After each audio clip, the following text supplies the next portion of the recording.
May the 4th be with you. It is May 4th. It is Star Wars Day. And if you couldn't tell, I am representing by wearing my favorite Star Wars shirt.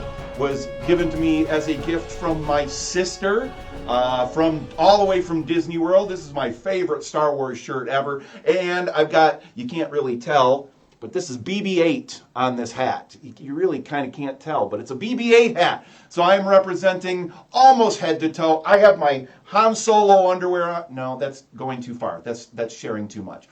But we are all here today because it is May the 4th, which is one of our favorite days of the year as Star Wars fans, right? Because we are celebrating, yes, we are celebrating Star Wars! Yes, right now, if I could get away with it, I would be playing the theme from Star Wars, that beautiful John Williams music, but I'm pretty sure Facebook would shut down this live stream if I did something like that.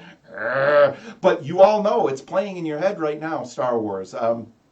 Today is just the official day of the year that is Star Wars Day, where we celebrate all things Star Wars. And I don't know why, I've never done this before. I've never been a big May the 4th person particularly, but for some reason, I was really struck over the last day or so of remembering just how much Star Wars has meant to me over the years. And remembering back to my experiences of watching Star Wars for the first time, which is really what the thrust of my Facebook Live today is going to be. So today is really going to be about my experiences with Star Wars and what an effect it has had on me over the course of my multiple years on this planet. Let's just put it that way.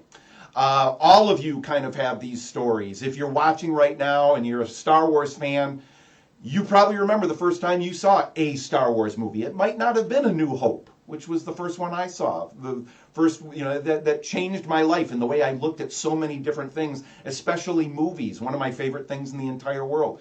I don't think I would have the love for movies that I have if it wasn't for Star Wars. That really sparked that interest initially. So in talking about Star Wars, on May the 4th, there's such an incredible breadth of things that we could talk about on a day like this. There's the novels, there's the multiple movie series, there's the different animated series, there's comics, there's graphic novels, this is video games, my goodness. Incredible, some better than others, incredible video games that are out there in the Star Wars world. But today I really want to kind of just focus on a selfish level on mostly Star Wars A New Hope. Because that's the movie that really drew me into this world, that made me look at science fiction fantasy, which really, let's not kid ourselves, that's what Star Wars is, right? It is fantasy as much as it is Star Wars, as it is science fiction.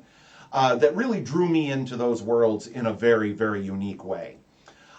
So first and foremost, we have to talk a little bit about where Star Wars came from.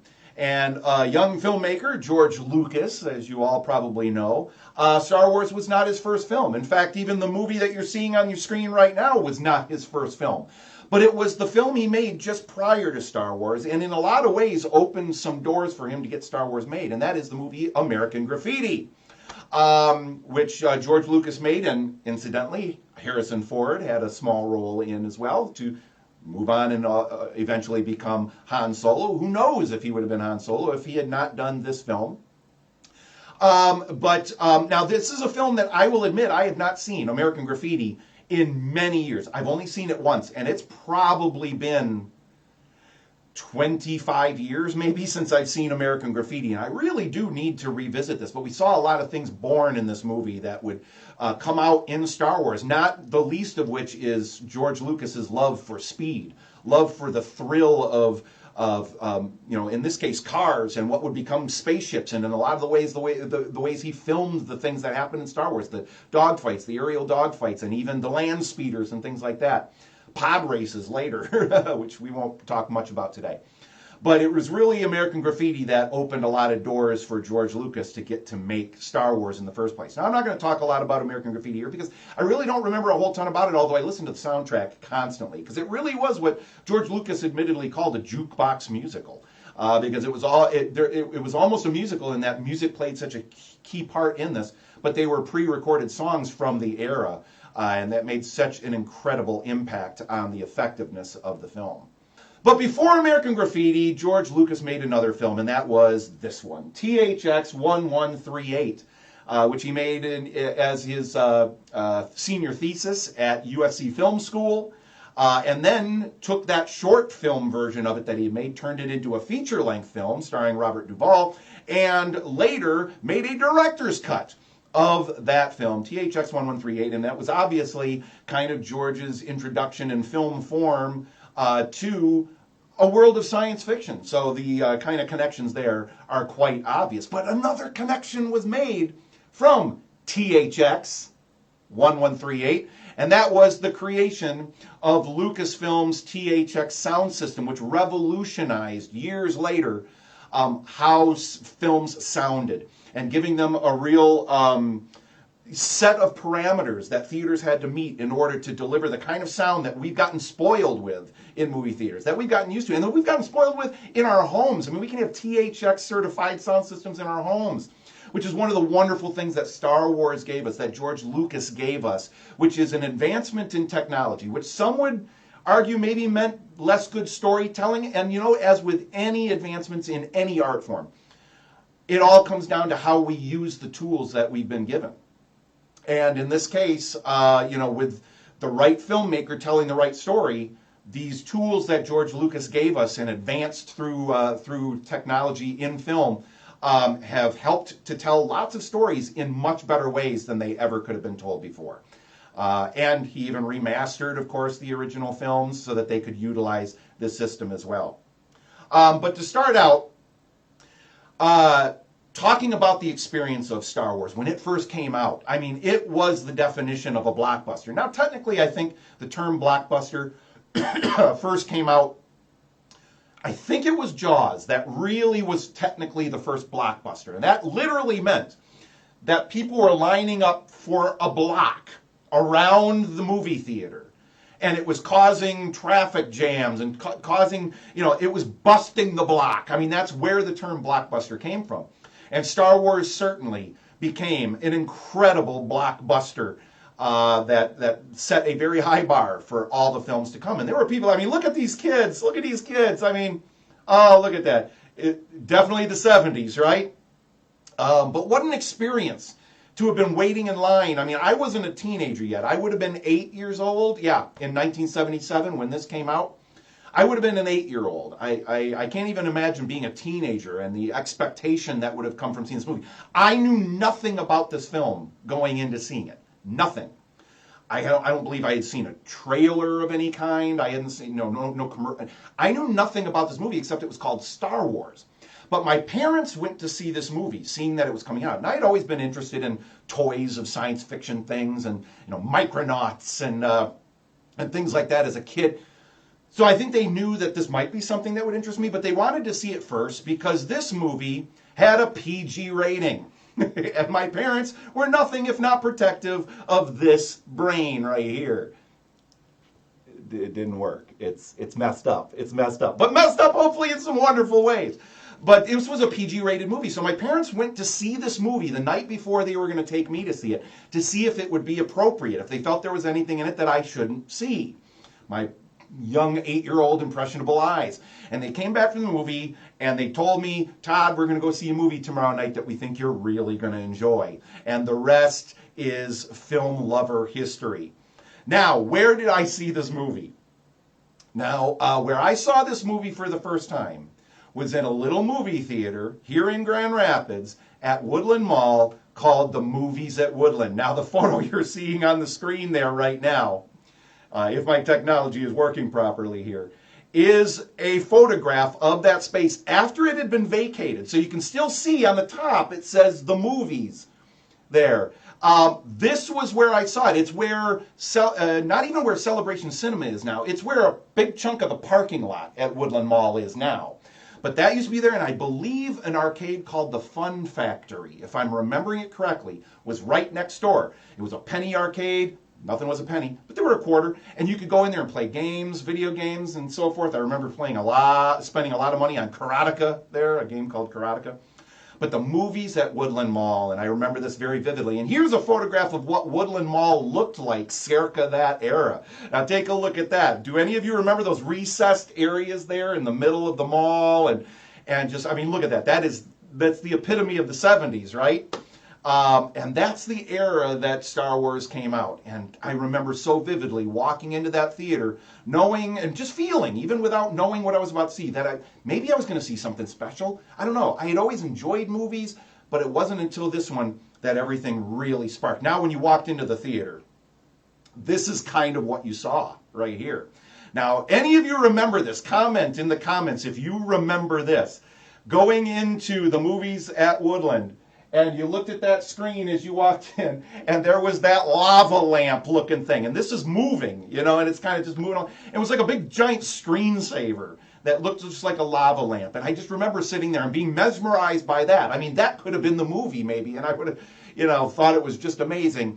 But boy, that was only the pre-show, watching that lava lamp kind of go crazy. Because then, shortly after, of course, the movie itself began. Now, to hear my parents talk about the experience of watching me watch this film, because remember, they had watched this film the night before, or maybe it was a couple nights before, I don't remember for sure, but they had seen this just a few days prior at the most.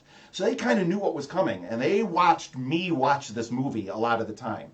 And they said that the experience of watching me watch this movie was very unique, because of course the lights would dim, and then we got that wonderful 20th Century Fox fanfare. Who's not going to always associate Star Wars with that fanfare? And then the beautiful green letters come up, a Lucasfilm limited production. And then those blue words that we all remember and hold in our hearts so well, a long time ago, in a galaxy far, far away. Now, I already knew something amazing was going to happen, and then I heard the music as Star Wars came onto the screen. It was incredible. I wish I could be playing that music right now. It almost just doesn't have quite the punch, right? But you all hear it in your head. That's how iconic that is. And then that incredible crawl happens, right? Now, I had never seen any of the movies from the 1930s, the serials from the 1930s that used the kind of crawl thing where it would tell part of the story of what had happened prior before you got there. I had never seen a movie that incorporated that. So to me, this always has been Star Wars. This is Star Wars, the opening crawl. Still to this day, I do miss it when they don't do a crawl, like at the beginning of Solo or the beginning of Rogue One. I do kind of miss it. I understand why they're not doing it for those films, but I do kind of miss it because this has always been such an incredible part of the Star Wars experience for me.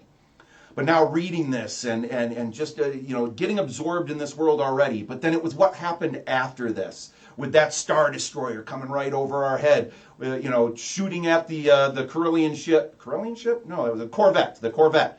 Was iconic. We all remember that, right? Especially those of us old enough to have had this be our first Star Wars experience. And that's what I looked like. Right there. To hear my parents tell me what I looked like watching this movie, they said that my expression through the entire film almost never went anywhere other than through the whole thing. I just sat there on the edge of my seat, looking like these kids, right? And what a wonderful gift these movies gave. And movies like these that can make kids of all ages have expressions like that on their faces. And the reason that I had an expression like that on my face is the reason a lot of you probably did. Certainly those of you that are the same age or roughly as mine and that this was your first experiences. We had never seen anything like this. Kids nowadays, kids these days, I sound like a parent, don't I? Kids these days don't know what it was like to not have movies like the Marvel movies or the other Star Wars movies that we've gotten or the DC films or any big blockbuster, Jurassic Park. We're so used to seeing amazing things on the screen. But up until this point, we hadn't seen anything quite like this. We had 2001, but we had never had anything quite like this. And since then, we've had so much that has been inspired by that. So each and every one of you that had feelings like that, believe me, I can completely relate to it. I just was in awe through that entire experience. But the big thing that I took away from this film was it was the first time I remember making the conscious realization that people made these movies. That these films didn't just appear magically on the screen in front of me. somehow. You know, that people actually had to make these movies. And that's kind of what we're seeing here is, you know, some of the behind the scenes. Now, this is really funny. You got to watch this. Watch these stormtroopers. These are some of the outtakes and some of the stuff that they obviously filmed and didn't use. But look at these poor people. These poor people in these costumes, in these stormtrooper outfits. No wonder they're such bad shots. No wonder stormtroopers can't have anything. They obviously can't even walk around in these things. They can't even hardly see. But here we're seeing some wonderful behind the scenes footage of making the movie. And this was the film that made me become very interested in how are movies made? Who's an editor? Somebody edited it? I mean, somebody told me, what, you know, is dictating what we see when? There's an editor? The special effects, obviously, I was very interested in how these special effects are done. All of those things were things that I started reading about and just devouring everything I could find. And that love and passion for the craft and the technology and the artistry of making films has never gone away. And it's so easy to think that that would spoil the magic. Knowing how this movie was made would spoil the magic. And it was the exact opposite. It just made me more interested in it as I watched stuff like this and learned how these things were made and saw the miniatures, you know, saw that Millennium Falcon that's this big, but it feels life-size. How did they do that? It was so amazing. But in addition to that, that started a tradition of an incredible series of books called The Art of Star Wars. How many of you had a copy of this book through the course of your life? If you did, comment. Let me know. I can't see the comments yet, but I will check them later. At the end of this, Facebook Live, we'll communicate back and forth. But I want to know, The Art of Star Wars, phenomenal book. My favorite aspect of this particular book, which I still have my copy. I should have brought it down here. I didn't. My favorite aspect of it are the photograph or the images of Ralph McQuarrie's incredible concept art. I mean, look at that Darth Vader and what at that point I believe was Luke's Starkiller. Very different look than the Luke we got. There's our C-3PO and R2-D2. Boy, you can really see the Metropolis influence on C-3PO there, which was no accident. George Lucas was very inspired by the silent film from the 1930s, 1920s, 1930s, Metropolis. But Ralph McQuarrie's artwork was so wonderful. And to watch how that inspired and even changed the look of Star Wars as it went along. I will argue that Ralph McQuarrie is as big a part of what Star Wars has become as George Lucas is in a lot of ways. Certainly from a visual standpoint, Ralph McQuarrie established the look of what we have as Star Wars now in such an incredible major way. But in addition to the art, there's the music. Most of you friends of mine know that movie music is one of my passions. I love listening to movie scores, both in the context of the films in which they originated, but then also just listening to them through the course of my life, or when I'm writing, or when I'm doing anything else. I listen to movie scores more than anything else. And this film started the real understanding of what movie music was for me. And that's thanks a lot to this guy right here, John Williams, sitting next to this guy here, George Lucas. Sorry, George, didn't mean to pick your nose there.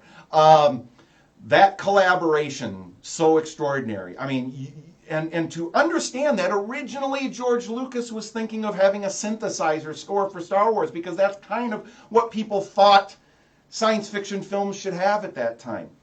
But this idea of a space opera, this idea of an orchestral score that was as bombastic and grand and operatic as it would be in a serious, in a David Lean film, elevated this movie so much further than people realize. And I think most people do realize the degree to which John Williams' music impacted this film. But boy, you take this music out and you put a synthesizer score in its place, and Star Wars is not half the film that it is. Truly, I believe that with every fiber of my being. And John Williams went on from here. This was by no means his first score, but he went on from here to define so many other incredible music motifs and melodies throughout the years and themes and so forth that are iconic. There truly has been nobody quite like John Williams, nobody quite so prolific and nobody quite so beautifully and consistently brilliant with theme, I think, than John Williams. And boy, did I listen to this album, vinyl, over and over again that my parents bought. It was a 2-album set. I remember the one I had actually had Darth Vader with stars on the cover of it. So it was a little bit different than the one we're looking at here. But what an incredible gift we were given. And thank you, Steven Spielberg, for encouraging George Lucas to meet with John Williams, because he had scored the movie Jaws for Steven Spielberg a few years earlier. And he highly recommended that before George Lucas make any decisions on the music, that he meet with Johnny Williams, as Steven Spielberg put it at that time.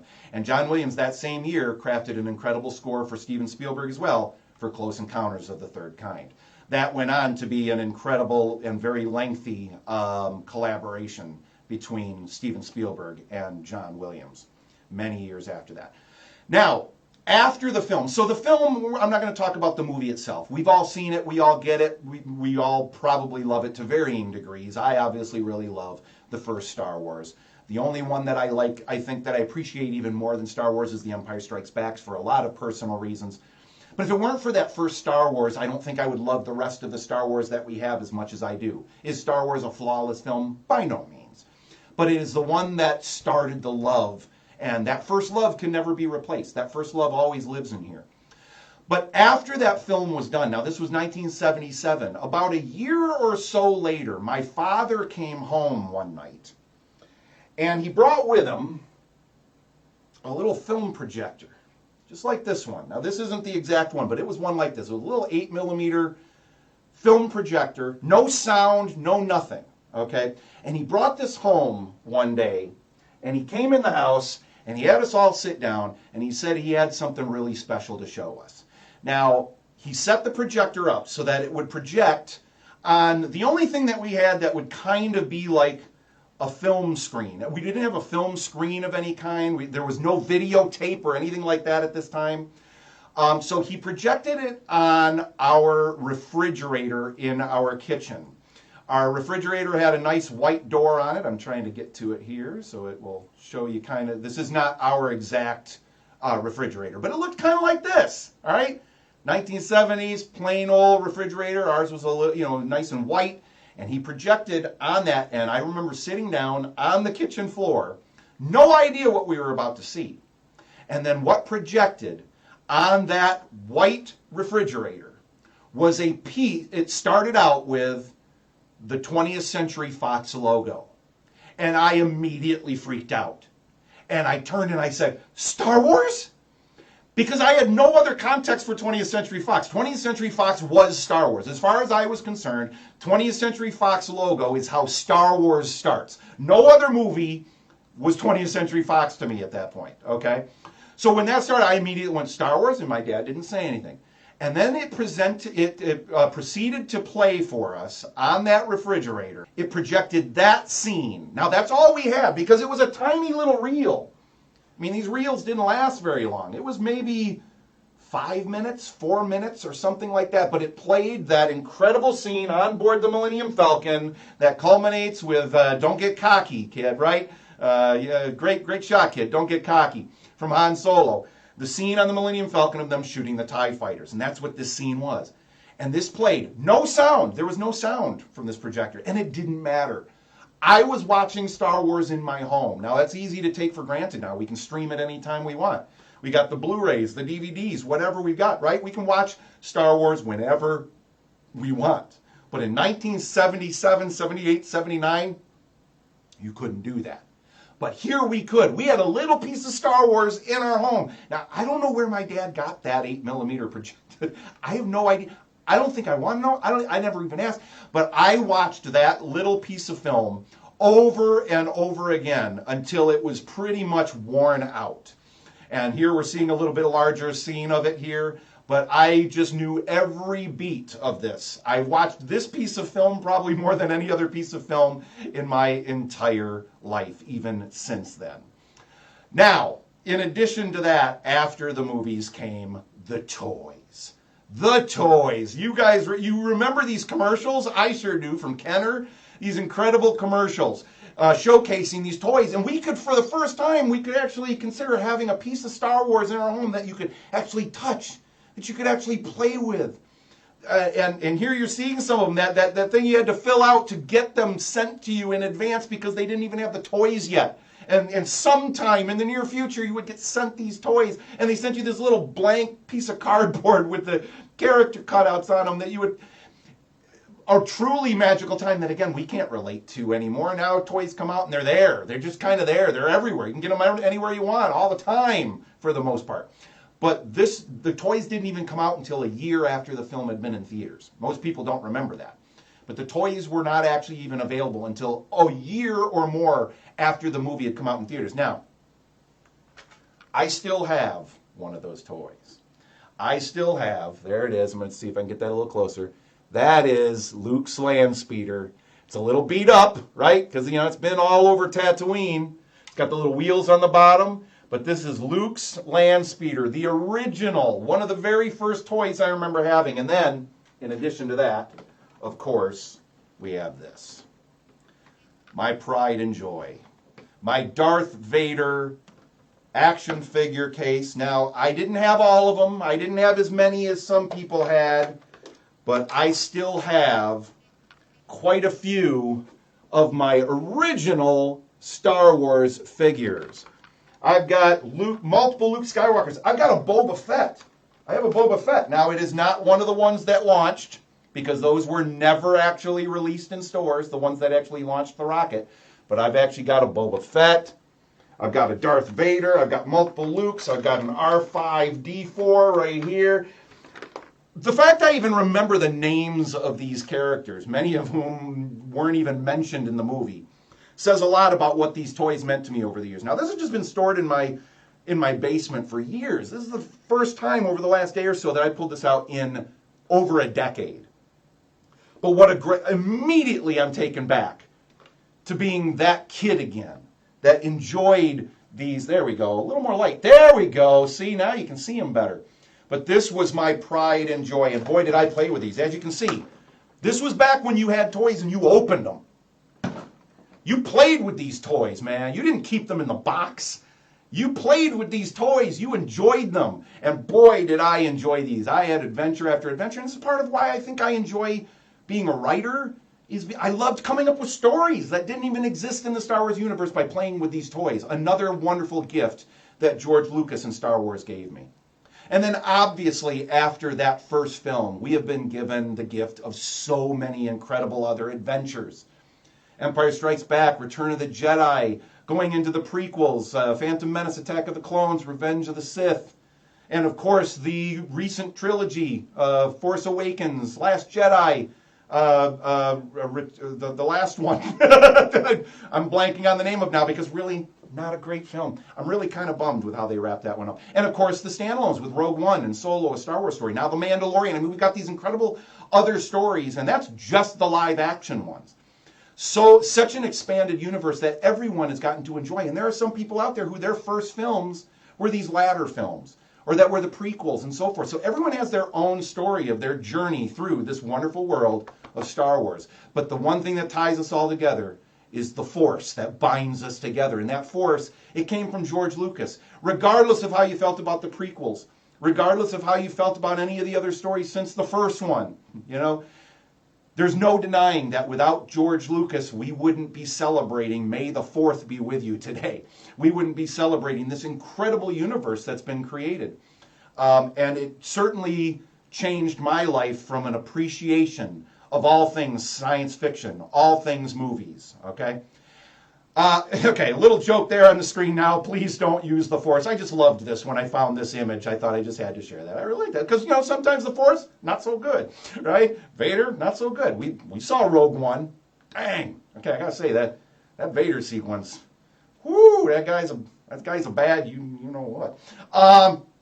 But I actually do want you to use the Force, okay? And I want you to comment below now. So I just spent the last, I don't know how long it's been, but probably way too long, talking a little bit about my experience of watching Star Wars A New Hope for the first time.